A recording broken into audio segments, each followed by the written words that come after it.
Hello, everyone, and welcome. My name is Vanessa Chang. I'm a curator, writer, and educator. Today, I'm speaking to you from Yelamu, also known as San Francisco, on the unceded territories of the Ramaytush Ohlone peoples. This panel discussion, Art and Biology, is brought to you by Immersive Arts Alliance. Based in the San Francisco Bay Area, Immersive Arts Alliance supports collaboration between international and local artists working with new media technologies, creating experiences that break down the barrier between art and audience. A newly formed nonprofit, we partner with Bay Area arts organizations to bring large-scale visionary projects to life. Immersive Arts Alliance also engages the public in vital forums and discussions about the impact of art and technology on creativity and culture at large. This panel is co-presented with Leonardo, the International Society for the Arts, Science, and Technology. Today, I'm doing double duty. I sit on Immersive Arts Alliance's board, and I'm Senior Program Manager at Leonardo. So delighted to represent both of these amazing organizations. Today's event, Art and Biology, explores an emerging field at the boundary of art and science, which uses tools and technologies of science to create artworks that explore the relationship between humans and nature. BioArt has been defined as an art practice where humans work with live tissues, bacteria, living organisms, and life processes. Jennifer Parker, one of our panelists, had described her course BioArt and Design as a growing field of artistic practice at the boundary of art and life, a space to provoke questions and create artworks that explore the relationship between humans and the planet. According to Isotope Journal, BioArt is often ludicrous. It can be lumpy, gross, unsanitary, sometimes invisible. But at the same time, it does something very traditional that art is supposed to do. It draws attention to the beautiful and grotesque details of nature that we might otherwise never see. With these varied and expansive definitions of bioart, I'll invite our panelists today to share a bit about their work to offer us a few different lenses of how we might think about bioart. So we'll begin by introducing each of our discussants, upon which they will share a little bit about their work. After this, we'll expand into a broader discussion. For those of you watching, if you have a question, please feel free to pop your question into the Q&A box. If the timing is right, we'll bring it up during the conversation. If not, we'll get to it at the end of the hour. Our chat is open as well, so you're welcome to send us a message directly. So let's begin. First, I'd like to introduce Emilia Tikka, a transdisciplinary designer and researcher. Her work explores philosophical dimensions and cultural implications of the genome editing technology CRISPR, engaging with questions of human biomedical enhancement. In this frame, her current research and writing focuses on renegotiations of human-nature-technology relations in technoscientific discourse. She's a PhD candidate at Aalto University, School of Arts, Design and Architecture in Helsinki, Finland, and an artist in residence at the Finnish BioArt Society and Art for Med project. And she has shown her work at several international venues. Emilia, would you like to tell us a bit about your work right now? Yes, thank you so much, Vanessa. Thank you for inviting me to this panel. I'm very, very glad to be with you here today. And yes, let me share my screen to show you a little bit about my work. So I will very shortly present you 3 of my works, just to get an idea of how I approach this topic of today. So the first one is called Eudaimonia, Biotechnologization of the Soul. So this work deals with questions of human condition in the era of CRISPR and genetic engineering. It is a speculative story on a question: what if we could edit genes to enhance our psyche? And it draws from the latest research on behavioral genetics. So this speculative story is a short film that you can see here, a film still from, and it also includes a speculative genome editing device. And let me just, yeah. So the second work I'm highlighting here quickly. It's called Ion. So this work is about human longevity, time, and death. And for this work, I was an artist in residence at the Max Delbruck Center for Molecular Medicine in Berlin. And this work consists of 3 parts: laboratory experiments, focusing on reprogramming cellular time and aging. Secondly, it is a speculative story shown in photographs, as you can see here, one example, and also a semi-speculative device. So the story that you see here is a story of a couple with very different kind of an opposite understandings to life and death. So a man, a transhumanist who wished to prolong his life with technology. And then on the other hand, a woman with a spiritual worldview who sees aging and death more like as a part of life. And obviously more of this works on the website if you're interested to have a look at it in more detail. And the third is a very new project that I just started, as Vanessa said, as an artist in residence at the Arts for Medicine. So this new project is titled as Xeno-Optimizations for Arctic Survival. So this project is about kind of problematizing now this transhumanist nature relation as very anthropocentric, and rather aim to imagine biotechnologies through a different, more like a post-human nature relation. And for this project, I'm very inspired by Donna Haraway's speculation on what if genetic engineering would be used to form a new symbiotic partnerships between species. So the idea of human optimization is here, or kind of asked, what would be a post-human human optimization? Could it be perhaps a survival strategy in the era of extinction and climate change? And the question how to move from extracting nature to rather collaborating with nature. And this work is also a collaboration with the research partner Val of Value, who is indigenous Sami reindeer herder from the Finnish Sapmi area. So yeah, that was my short introduction to my work, and as I said, more in my website if you are interested. So now I give a turn to the next presenter. Let me just stop the screen sharing. Yes. Thank you, Emilia. Wow, fascinating work. Looking forward to talking about it a bit more. Next, I'd like to introduce Danielle Siembieda. She's an alter ego artist working at the intersection of environment, emerging technology, and community. She's an artist in residence at the UC Santa Cruz Genomics Institute through the Open Lab. She also serves as Creative Director of Leonardo, the International Society for the Arts, Sciences, and Technology. And you can read more about her work at siembieda.com and at Alter Eco Artist on various social platforms. Danielle, would you like to share a little bit about your work with us?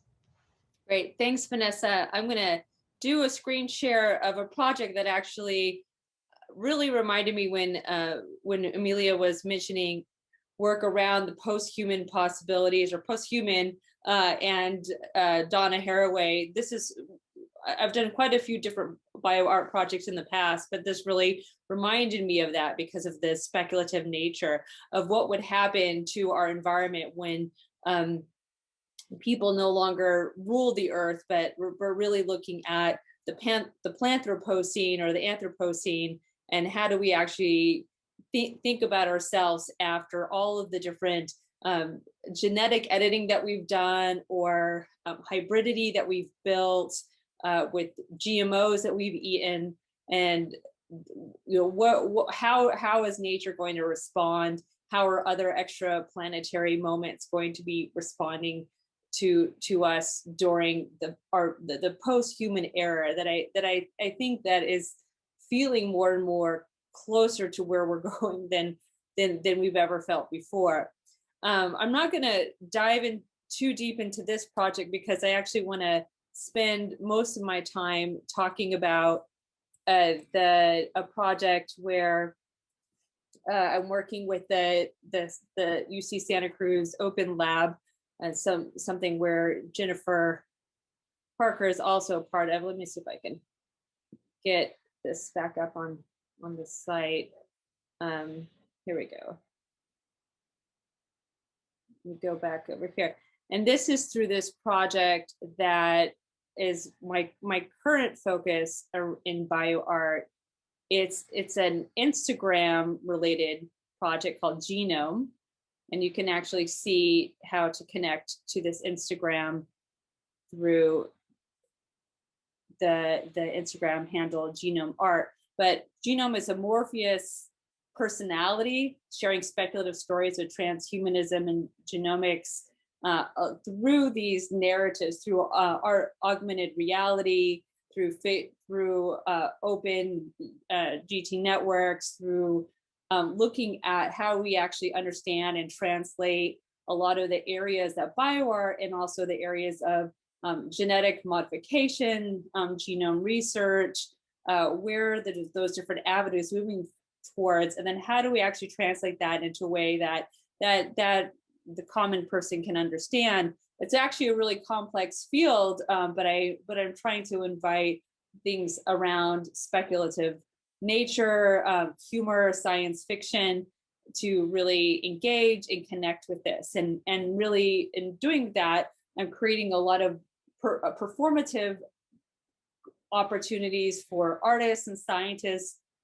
to come in and work with Instagram Live and other platforms to really share some of these ideas in the most imaginative way as possible, so that we can start to really create an understanding of what some of these areas of bioart, biodesign are related to, especially when it comes to genetic research. I mean, if you were to look at the UC Santa Cruz Genomics Institute site, you'll notice that there's people who are working on incredible research to help understand how to map out childhood cancers or forensic DNA, soils, the Human Genome Browser, which is the original go-to browser for all of the different research centers from all over the world contributing to it.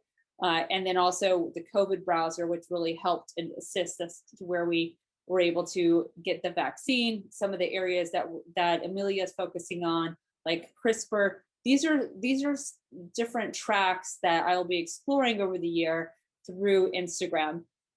And thinking of it as genome is not human, or right now it's in the form of a microorganism. Maybe it will change forms in a month, or as it evolves, as many microorganisms do, many cellular bodies do. But how do we actually look at that learning and explore that through this particular platform? So this is the beginning of this conversation, but I'm sharing a lot of information as I see it through this particular channel, and being able to try to influence, as you can say, social media influencers do, but with a non-human entity, which I've created in this space. And so this is where I'm sitting in right now in terms of my research in the biodesign, bioart space.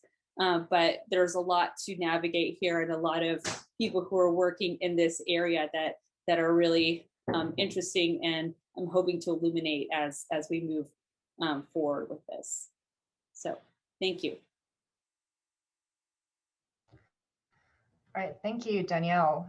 Lots of overlap there that I'm keen to explore further. And finally, I'd like to introduce our last panelist, Jennifer Parker. Jennifer Parker is an artist and professor of art and digital art and new media at the University of California, Santa Cruz, and founding director of the Open Lab Collaborative Research Center. Among numerous projects, she co-founded the Algae Society, BioArt and Design Lab in 2018. And most recently, she worked with Cessnon Gallery on What Makes Us Human, an art and genomics convergence. Her work has been shown at venues across Silicon Valley and the Bay Area, such as Yerba Buena Center of the Arts and SS MoMA, as well as internationally. Jennifer, would you like to share some of your work with us? Sure, thank you. It's great to meet everyone and see everyone again and spend this time together. I really appreciate that. And all the shout outs to Santa Cruz, which I think is telling in this moment as an institution that doesn't have a medical center, that started organic farming, that has the kind of legacy that I hope to continue since I've been there about 20 years. Open Lab was mentioned, so I thought I would just go ahead and pull up the website. And I started this about 11 years ago as a collaborative research center that was really looking at these intersections of how to sort of create opportunities for people to work together. And one of the most recent projects that was mentioned was is working with the Genomics Institute. And in this moment, I sort of was trying to imagine how we could be alone together.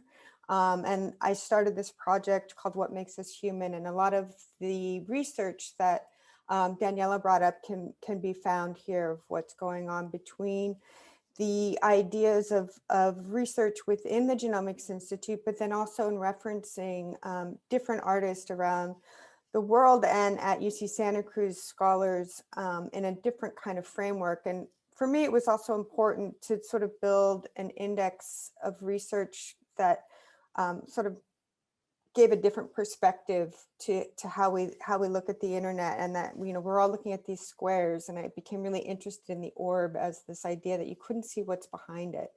And so how do we create these spaces and create shows in new and different interesting ways that also shared research conflicts, interests, and differences from one campus to another. So What Makes Us Human, you can go and explore. It also has an index of each one of these projects that you can visit and look at. The Algae Society, which was also mentioned, is also represented in this index and is a growing, evolving project. We decided to do a virtual hub as well, which you can find on the About page if you're interested in checking that out. And this again was another way to sort of situate us in a kind of placemaking agenda of how we're from a specific area and then the land really informing our research, and what does it mean if you're sort of from a space or from a place, and then but we're all connecting through the internet, and how can we kind of float above that land and recognize the land and recognize the water and the air as part of how we think through our research practices. Just real quickly, the BioArt Design Lab, the Algae Society, that actually started several years ago. In 2012, I started a project called Blue Trail, and it was looking at and thinking through how we don't really understand the role of the ocean and the planets. I mean, we understand it, but how we don't talk about it as part of our the carbon sequestering in our relationship to oxygen and our human relationship to oxygen, in that it is this real exchange, and 50% of the world's oxygen comes from phytoplankton and comes from the oceans. And so it was really about starting this conversation with graduate student at the time, and then continuing that work and evolving it into really more different varieties of algae and how we could complement and work together through collaborating across the globe in the same ways that you actually, let me go to projects, in the same ways that algae moves and traverses through land and water and air. We also thought it was really important to think about the people and how we could create these different locations around the world where we could talk specifically about algae and work together to create exhibitions and shows and education opportunities that involved workshops and food and all of the kind of wonderful things that algae provides. I'll stop sharing, but I think there's an interesting point that maybe is a good place to jump into, is this word collaboration, which is one that I've been challenged with in some ways, because while I want to assume that I'm collaborating, I can't actually get that consent. Right? We can make healthy growing environments, or, you know, we can create moments of respect. But I think it's really in the kind of ways in which we might translate our species from one to the other, or learn and listen. we had, yeah, so I would love to sort of talk about that in some ways, because I think that's something that all the relationships with bioart and design are in a kind of conversation around. So yeah. Great, thank you, Jennifer. Yeah, I think that's a great point to jump in. One thing that is a really is continuous across your three projects and across your three practices is this notion of the human and the non-human and the transhuman, and how do we orient ourselves around the human? Is it that we are collaborating with non-human entities, or is there something else that we need to do to decenter that notion of the human, and what's at stake here? So, I mean, that's an open question, maybe like, how would you understand the role of the human or decentering the human in your work, and how much you want to try and revise that understanding of the relationship between human and non-human entities in your art practice? Did you want me to answer that? Go for it if you have something to say. I mean, I think we have so much to do as a human species, right? And that we have sort of failed one another. And there's this amazing book, if you haven't read it yet, by Dean Spade. It's called Mutual Aid. I highly recommend it. And I've been sort of touting it with another colleague of mine from UC Santa Barbara, Kim Yashuda. And it is this idea of, we've been hearing a lot about, I feel like, self-care, as this, again, it is kind of this individualized moment. And this, what I love about mutual aid is it is about community. And I think as we try to, and we've seen this incredible uprising, in this last year and a half or so, understand our own species, how do we be better at that before we even start to figure out, these relationships with other species. So I think there's a lot of work to do within the human race, the human species. But then there's also a lot of acknowledgement of what has been done and looking at different cultures around the world and ancient civilizations. And, there's so much that we just stepped over. I would say we, as in the kind of hierarchy of Western thought. So I think it's a lot of taking this profound pause to figure out how we want to move forward into the future. And do we have the space to do that in a crisis? Danielle or Emilia, would you like to jump in? Yeah, I'll just sort of add to that. I mean, I think quite a bit about decentralizing the human. I mean, I think that's part of the problem I think that we've had. I notice that a lot of the relationships or the work that comes out with, there's incredible bioartists all over the world, and I think several of them are on this call, and they can I encourage those like Adam Zareski and Roberta Buani and many of the other ones that are in here who are part of the BioArt network can chime in here. But a lot of looking at BioArt is also been looking at how do we deal with the environment and how do we deal with the way that we as humans have interacted with the environment. And I think part of it is like in also in the spirit of removing ourselves from or changing the way that we've approached our colonizing mentality is to think about how do we actually pull back from that equation and decentralize ourselves and decolonialize ourselves from nature, because we've, as Jennifer mentioned at the beginning, is like I hear this word collaboration mentioned quite a bit, but of course that is not consensual with most of the species that we interact with, even the ones that we're spying on and listening to and using sensors and feedback to gain from. We're trying to learn from them because they are doing something that is engineered in a way that we don't quite understand, and how can we really learn from them. And I think there's value in that.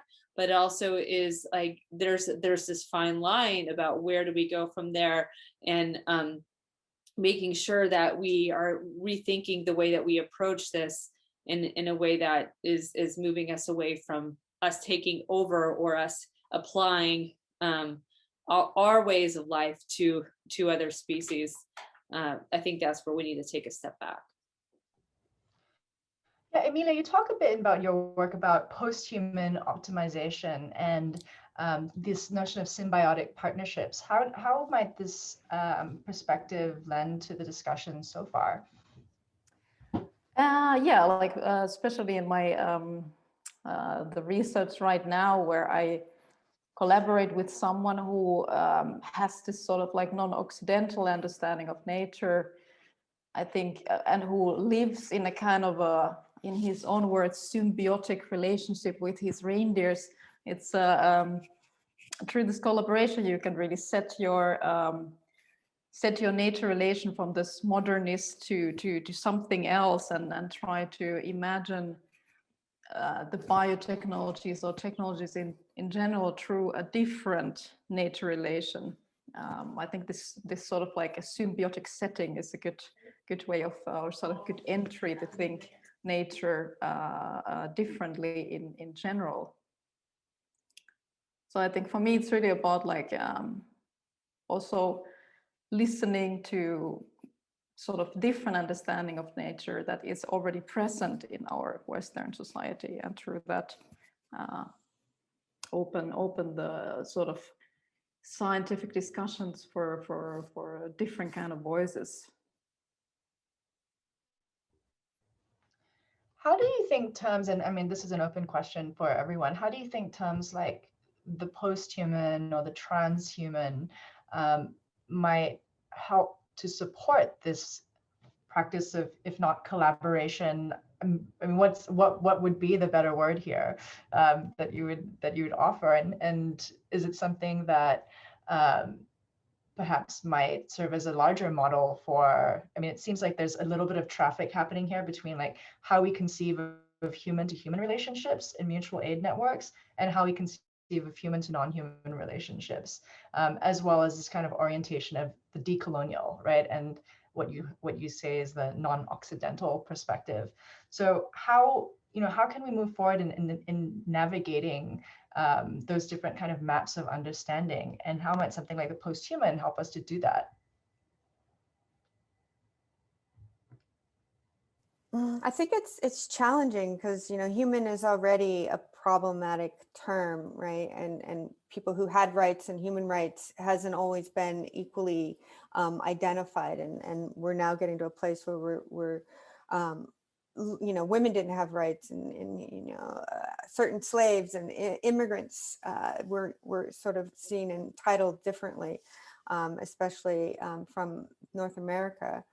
And then we're seeing animal rights, and then we're now thinking through water rights and rights for non-human species. So I think it's a good place to start for these conversations, and I would love to see new language and words evolve to be understood, and probably even de-evolve, and to pass that we can sort of embrace and hold up and rise through, where we've sort of maybe got the wrong footing, perhaps with progress.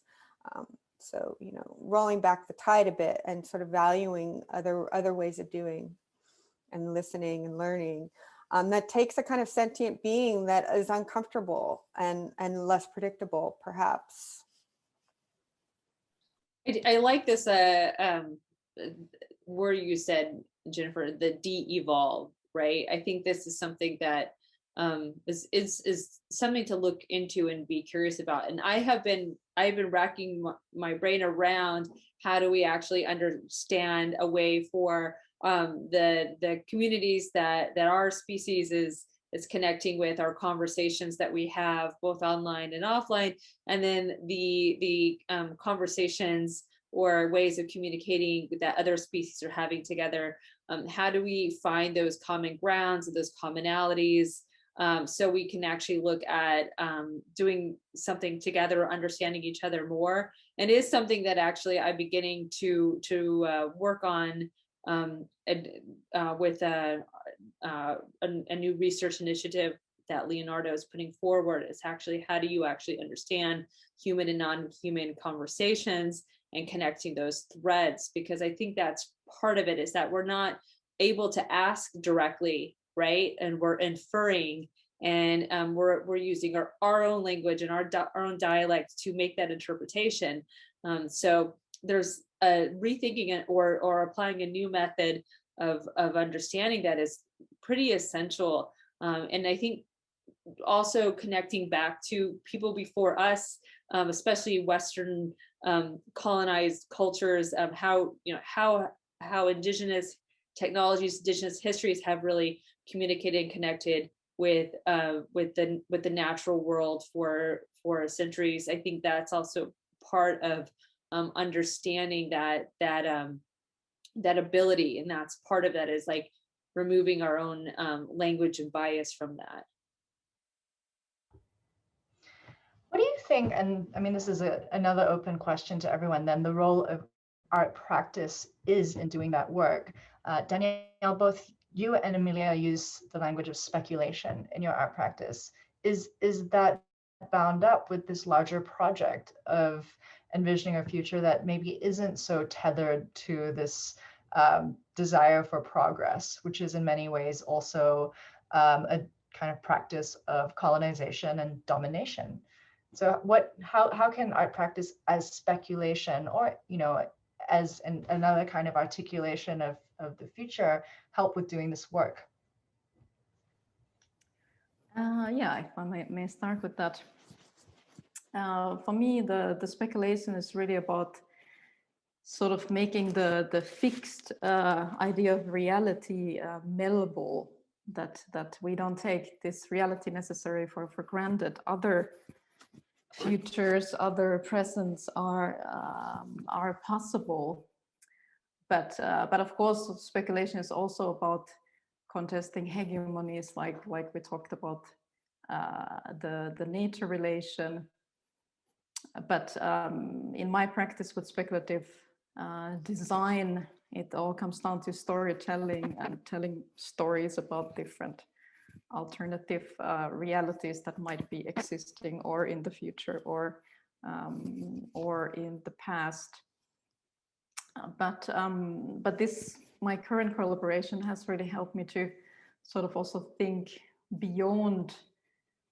Just to take an example of time, like our time, the Western time is linear. It's about progress. We always going somewhere. And and my collaboration partner just told me recently, like in his reindeer life that he calls his life, he is not going anywhere. It is not about going forward. So the whole like understanding of time is very different. So and this is kind of existing reality. So you don't necessarily even have to speculate. You can just listen sometimes. And I guess art and design, it's about also building these bridges and sort of visualizing these things. Yeah, and I think to sort of go off of what you're saying, Amelia, is thinking about it through scales as well. I think of scales in time. I'm part of an astrobiology initiative at UC Santa Cruz as well. And, when you start to imagine and think about the planet in relation to other planets and stars and materials and gases in the universe, and how that scale is one that we've always sort of looked up at and are now sort of looking back down in different perspectives. And it's even into the sort of nanoscale now of looking into the single cell.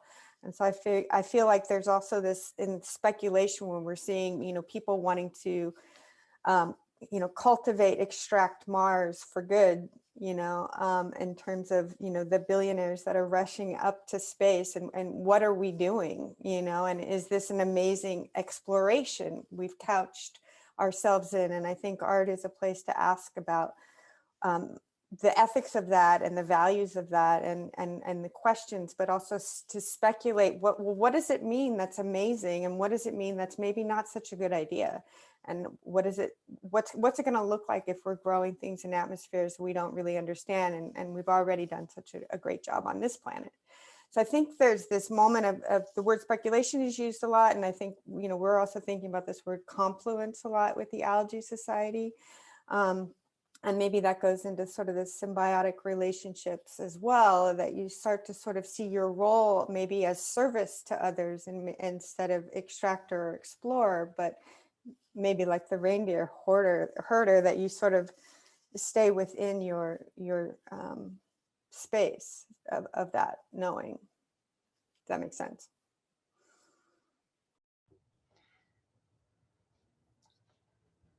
Yeah, I think that I agree with what everything that has been said so far, and I think there's this really critical part where artists coming in to work with all the different scientists and agencies and entities that are doing this exploration is really critical, because offering that ability to see things from a social, ethical, cultural standpoint, and really be able to process that both intuitively, but also through other means, is how we put almost like, I don't know, rubber barriers or something. How we create a filter of wait, let's think about this again. Here's how restructuring the way that this thought is going, because if we don't involve ourselves with this, and I really encourage artists to get involved in this field, we don't involve ourselves with this and we remove ourselves from this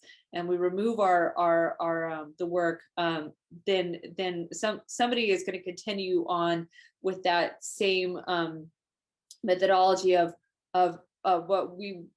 what has been defined as progress, as GDP, as economic growth, as exploration, as dominance. And we have seen for our entire history of the human species that has been dangerous and that has done harm.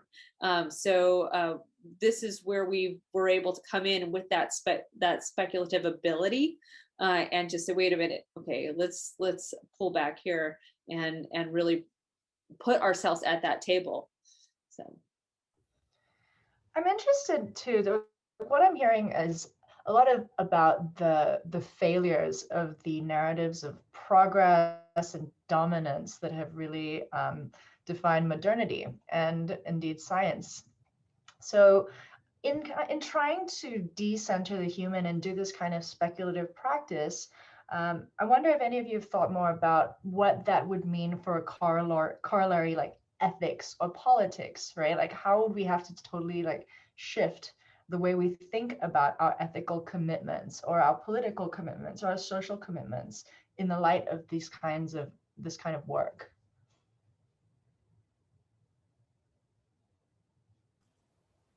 Well, I think you bring up a good point, and I think we need to acknowledge all of the amazing wonders of modern world as well. I mean, I think that's a really important part, that, you know, we have done things that are of value.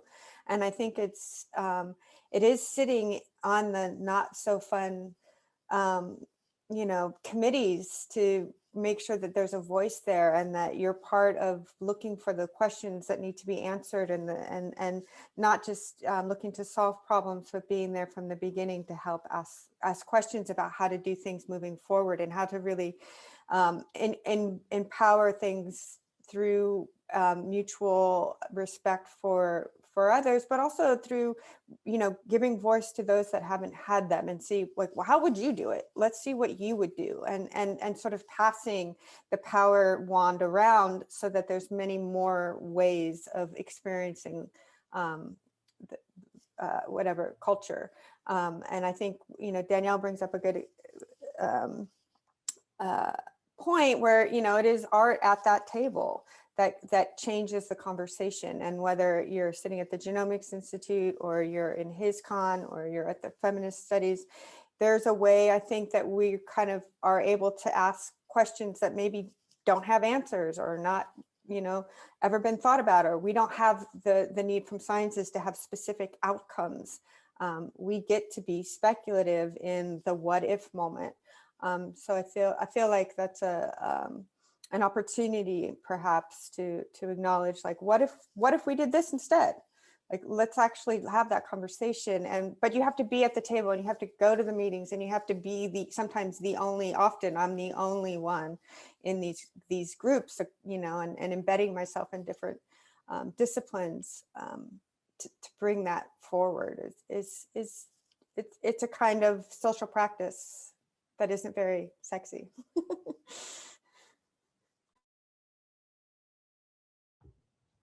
Yeah, I also agree with the speculation can be about the speculative ethics, or sort of like, it can be posthuman, it can be bringing out the voices, it can be, but it's exactly art and design can do this, sort of explore this, not necessarily better, but kind of an alternative ways of seeing the ethics. And I think that's what Jennifer was talking about, mentioning all of those points. It's also to note, though, that not all artists are applying ethics. And I think that's, you know, we can't just assume that artists are ethical. Not all artists are. And I think that we have to also keep ourselves accountable in that space. We're with the research university, and our funding comes from research. We have to abide by that, but there's nothing that says that we can go outside of that. And what do we do once we go outside of that space? So I think there's also so like accountability within each other as we start to see more and more of these projects evolve, to really give each other feedback and that critical response within these communities. I know that there's a really incredible network on Facebook, the Viral Art Network, with that many bioartists are part of, that you can actually have some of that dialogue for. But I think that needs to be always front and center when making some of these decisions, some of these projects. A question has come up in the Q&A that made me think about the kinds of alternative methodologies that might merge with scientific practice in the work that you're doing. So Roberta Buyani asked about how during COVID, her relationship with nature changed, and she found herself to be listening more carefully to the non-human. And asked if anyone had the same experience, and could this be open to new forms of collaboration as listening? Amelia, you also mentioned listening a bit earlier. So what does it mean to listen to the natural world, and what does it mean, or maybe perhaps has your artistic practice allowed you to cultivate other forms of listening or relation with the worlds that you're working with and with the living systems that you're working with, that perhaps not just in a speculative sense might be brought to bear on some of the larger conversations we're having? Was that a question for me? Yeah, sure. Yeah. Okay. Yeah. I don't know if COVID changed my my nature relation. I don't know if I can refer to that. Maybe I'm less in contact with nature, being all the time at home. But yeah, listening. I think it's a very important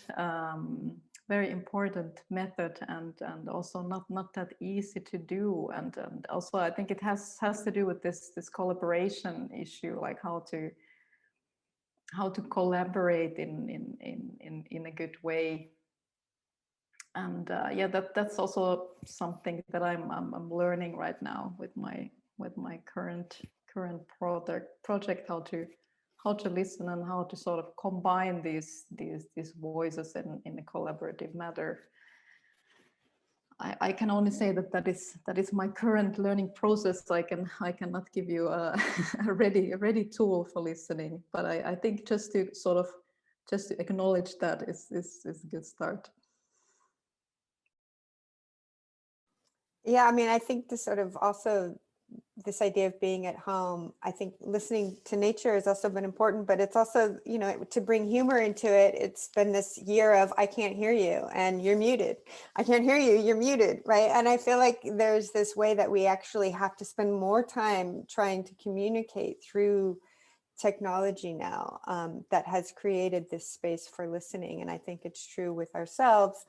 and, you know, with trying to be, you know, for me, a better parent at times, trying to listen to the needs of my family, trying to listen to the needs of my community, to my students, you know, that's kind of what we have at the moment. We can kind of see, but we mostly, in terms of our abilities to react to things, is right now, I think, more through listening and watching, perhaps, than and you know, taking again this moment to be better listeners, and thinking more deeply about what you're hearing. And maybe we have less time in some ways. I don't know how that happened, but we all got really busy.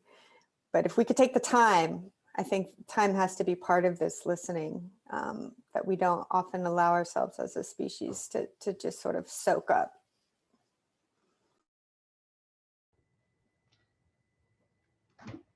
I'll briefly comment on that. I mean, I noticed that there are some groups that are doing really well on the listening aspect, especially during COVID. I think the Ocean Memory Project, where they've been collecting samples from everyone from anything that was related to the ocean or the sea, and they're putting that together and actually creating listening sessions where they're listening to each other's sounds. And I thought that's really an important thing, is like sharing what you're listening to as well. That was pretty important.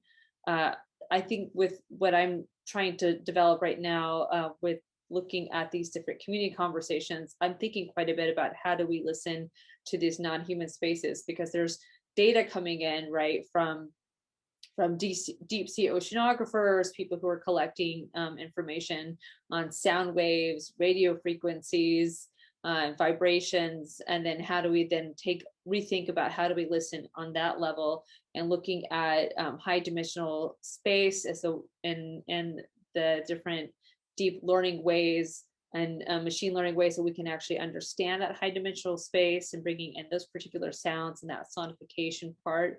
And then there's been a lot of people who are focusing on the meditation, which I think is an important counteraction to where we have been living in this virtual space, is bringing in nature as part of that meditation, whether that still involves the technology or completely disconnects us from it. Yeah, it makes me think of Jenny Odell's book, How to Do Nothing, which is about kind of resistance to the attention economy. And cultivating forms of attention. Her particular practice is bird watching, and kind of using taxonomy and the taxonomies of bird watching as a way to enter into new forms of attention and relation with the natural environment. So that might be too one model of kind of merging scientific models of classification with meditation as well, and thinking about what we need to kind of cultivate these other kinds of relationships with the worlds we're in. And I think in all of your art practices, there's a lot of possibilities for sustaining and cultivating new forms of attention to the worlds that we inhabit. Okay, as we are kind of rounding out into the last 10 minutes of this hour, I wanted to give some time to our audience members who wanted to share questions and to participate more thoroughly in this conversation.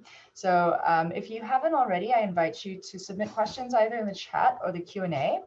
There's a question here that I'll open with and invite you all to answer. And this picks up on something we were talking a bit about earlier. Leon Liu asks, are the transhuman, posthuman, and decolonial perspectives against humanism? And I guess the undercurrent to that is that a problem? Is there a kind of issue with humanism, and is there an issue with decentering the human if we value humanism? I mean, I think there's room for everybody. You know, I think we can, you know, value ourselves and others. I don't know. I'm not sure what the what the point of the question is if it again, it's sort of a, you know, for me, it becomes too binary, right? In that.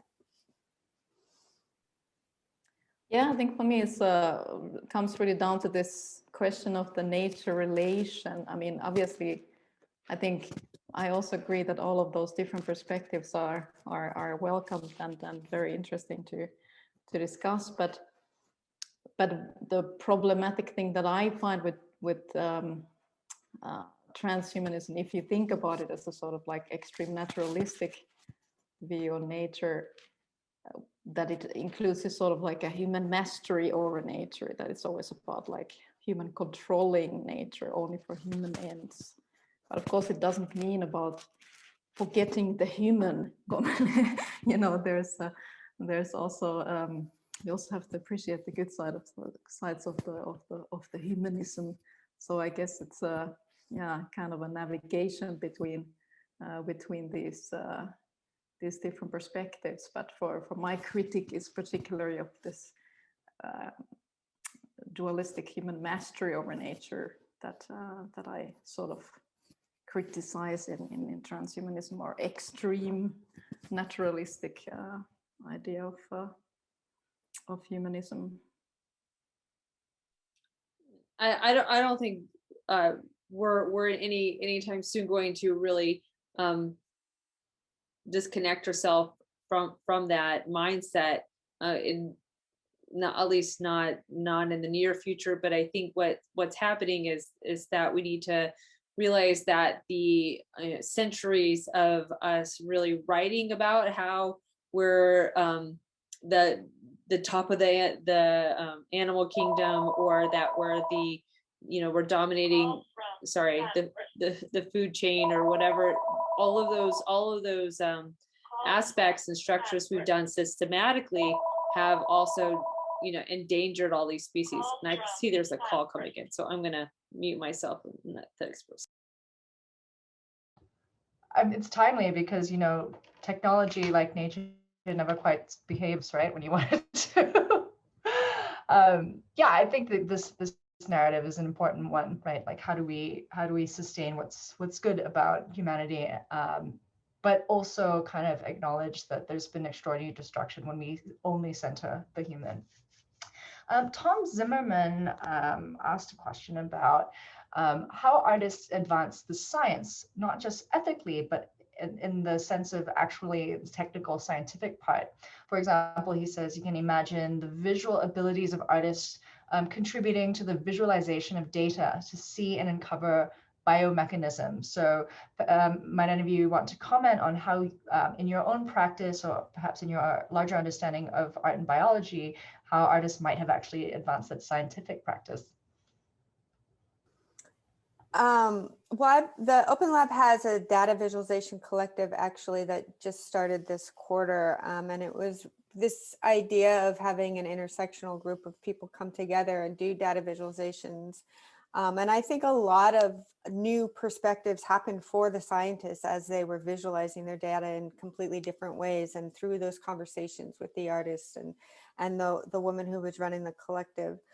And I think it's also a societal, and this is a year of everyone looking at the COVID data, right? Like we suddenly are starting to want to be more informed, or how do we organize information, and how do we know if that information is put together ethically, and who decides? And when you start to sort of unravel it and understand more about data and how it is collected or used, it becomes another way in which we need to be smarter and more understood. And I think, again, having an artist in that conversation, but going back to Danielle, it could be not somebody who's going to be ethically looking out for everyone, can at least poke questions at that, but depending, of course, on who and how. But yes, I think there's been lots of inventions that have happened when you have an interdisciplinary team sitting at the table with cross cultures.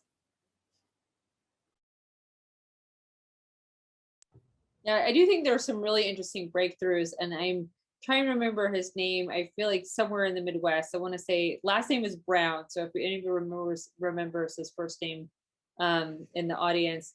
And I remember he worked in a bio lab, and he did a few different things that were really interesting. One is that he worked on a process to extract gold from something, and from a particular type of mineral, working in that biolab. And then also he learned how to create a specific type of green pigment that was originally coming from arsenic, to actually isolate arsenic to get that arsenic green, because for like a century the arsenic green was applied to many ceramics and other materials, but because of the way that it was manufactured, it became very dangerous. But then through this scientific process, was able to figure out how to do it really safely. So I do think, I want to say Paul Brown. I don't think it's Zachary Brown. I don't think it's like Adam or Paul, something like that. I'll have to take a look at some of my notes. But thanks, Tom, for suggesting that. But these are really good examples of where artists are really creating those fake breakthroughs. The other one, I will say, I'll make a note that MysoWorks, which is now a really flourishing leather company, mycelial leather company, started by an artist who was working with mushrooms and created this leather substance, and now is in collaboration with Hermes to create leather handbags. Similarly, Kui, which is created by Jay Lim Ree. What is her last name? Jay, okay, I'm really bad with names, but Jay Rim Lee, who was an artist out of the MIT Media Lab. She created this burial mushroom. Phil Ross did MysoWorks, and then she did Kui, COEI. I don't know. I'll look it up and I'll put it in the chat in a second. But in these infinity burial mushroom suits, was to actually decompose humans, and now people are actually using them to be buried in cemeteries that use the land as parks, and not using things like burning, or like infernos or formaldehyde, but it's actually using those natural components to make things happen. So these are great examples where artists are creating breakthroughs within the technology that didn't exist before. Thanks, Danielle. So in the last few minutes we have left, it seems almost appropriate to return to this theme that's emerged. It's recurrent over the last hour, and a question about maybe your hopes for the field. So Francois Joseph Lapointe asks, do you think it is really possible to collaborate with nature, or will there always be sort of a top-down relationship? And so I might reorient that and say, like, well, how do you hope to reorient this relationship? Do you think it's possible? And how might you understand that trajectory?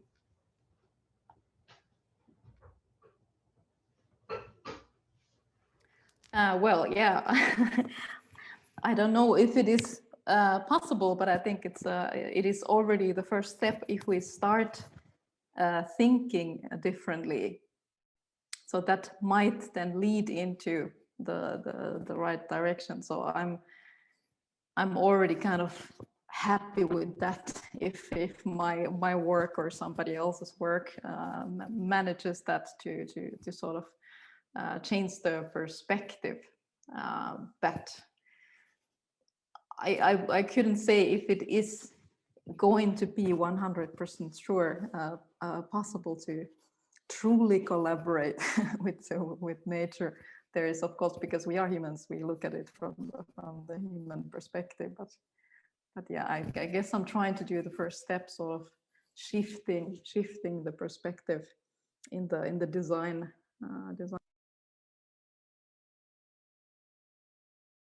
Yeah, I think that I agree. That's we have to get to this place of mutual understanding, and maybe it goes back to mutual aid as well. I think we do collaborate with nature. Just again, taking in oxygen and exhaling carbon, right? There's all of these ways that we maybe need to sort of acknowledge how we are collaborating, if collaborating is the word. I think what do I think? I don't know. I think there's a lot of potential, and this idea of possibility is a really wonderful place to sort of reside. And I think this is why speculative everything is on the table again. And you know, I can't even count the number of times I've heard Donna Haraway's name this year. It's just been incredible. So I think, you know, we're at this new place where language, the human language is a barrier. And I think using our other senses to feel the kinds of connections we have. I don't think other creatures think about collaborations as much as we are in this moment. You know, you have ants and bees and insects and dogs and cats and all kinds of species who are kind of wandering around getting what they need and not necessarily worrying about tromping on each other's territory and even fighting it out. So I'm not sure, you know, but I do think, as Amelia is saying, as sort of the dominant species, we have to take this moment to reposition ourselves. Great. Well, that takes us to the end of the hour. Thank you all so much. At this time, I'd like to highlight that Immersive Arts Alliance is a nonprofit organization whose mission is to place extraordinary performances and exhibitions throughout the Bay Area accessible to all. We rely on contributions from individuals, corporations, and foundations to support the development and presentations of our programs. If you are so moved, we are grateful for your donations. And if you would like to learn more, you can find out at immersiveartsalliance.org. Same time, I also say that Leonardo, co-presenter of this event, is also a nonprofit, and you can find out more about them at leonardo.info. With that, I'd like to thank our panelists for your robust conversation, thoughtful contributions, and provocative work. It's been delightful to share this hour with you. Thank you so much. Yeah, thank you. It's Thank really great you. to have this discussion and more and to continue more. So thank you. Looking forward to it.